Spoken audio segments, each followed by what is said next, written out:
Hey, Ryan Stevens here. Got to play Ryse. Are you guys agreeing with Envy? I'm here with, it's PJ, right? PJ, yeah. PJ. What's that short for? Patrick John. Oh, it's very classy.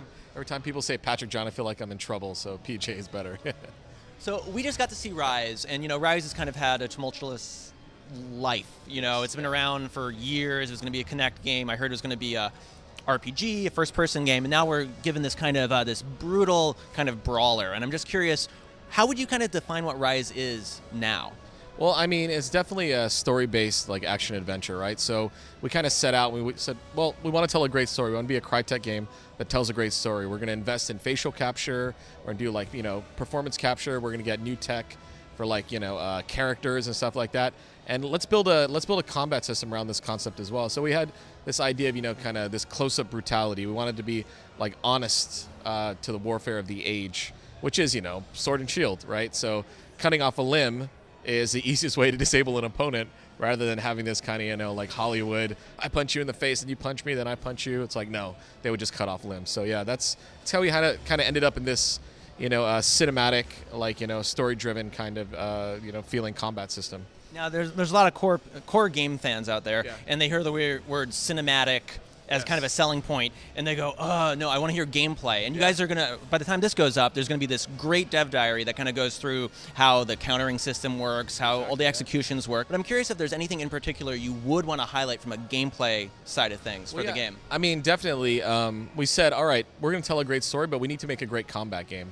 Okay, and we're new to the space. And so it's like we've never made a third-person action adventure at all at Crytek, and we've also never made a combat game. So when we said, all right, well, we need to make an impact. We need to have something that kind of, sort of makes our place at the table. So for all the people kind of wondering, like, well, what was more important, cinematics and combat? Well, we didn't compromise. We actually, this has been kind of the main struggle in our development is finding that right balance of, beautiful camera with like combat that has depth and has like flow and, requires like timing and just skill to kind of master. And one of the things that we set out early on is like we were really inspired by Akira Kurosawa, like the Seven Samurai, and it's like the way that he shot it just like made combat and combat sequences look beautiful. So when I say cinematic, this was always the kind of thing. It was like, well, we can't compromise on gameplay, but it should be beautiful, right?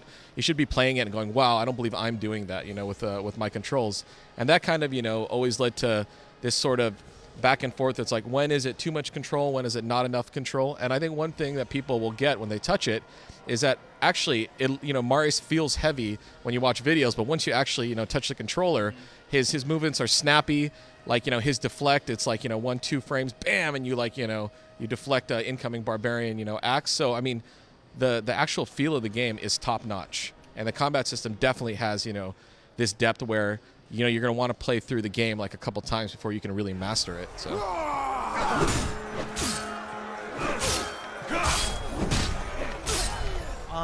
I want to talk about probably kind of the elephant in the room or the Minotaur in the room. Like, you guys saying, hey, there's a Minotaur, and it's a guy wearing like a helmet. Still looks like a human.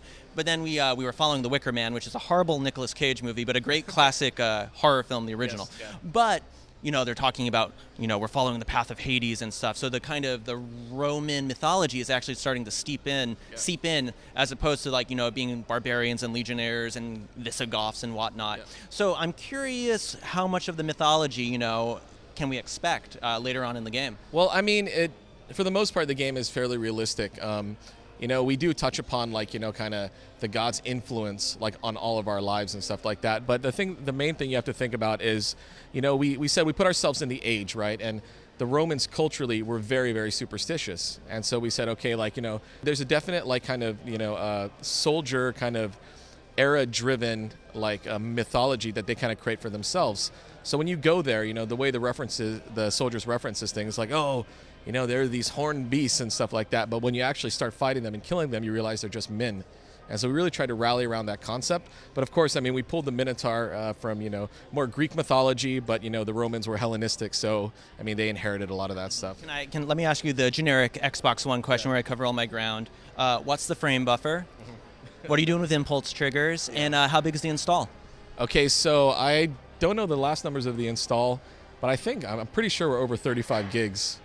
But this whole this fiasco over the kind of 900 P and all this kind of. I mean, honestly, we had the game at 1080 and we looked at it versus 900. I mean, we're very methodical at Crytek, so when we say we want to do 900, you can bet that it's going to look beautiful, and the difference between 900 and 1080 means we can do graphically more beautiful things, because I think a lot of people forget at the end of the day it's about art. It's about how beautiful the art is, how the lighting looks, how good the particles look.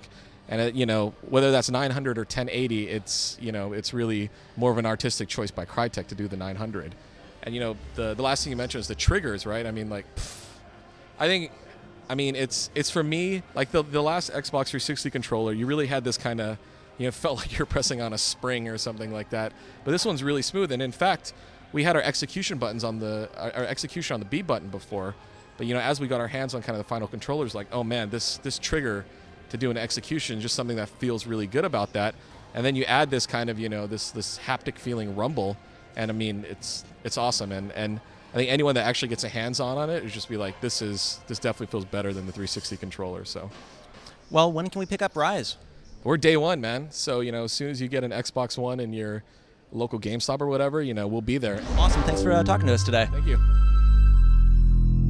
To see more Ryse footage, including stuff you won't see anywhere else, check out GTTV this Thursday, November 7th at 1 a.m. Eastern and Pacific, only on Spike.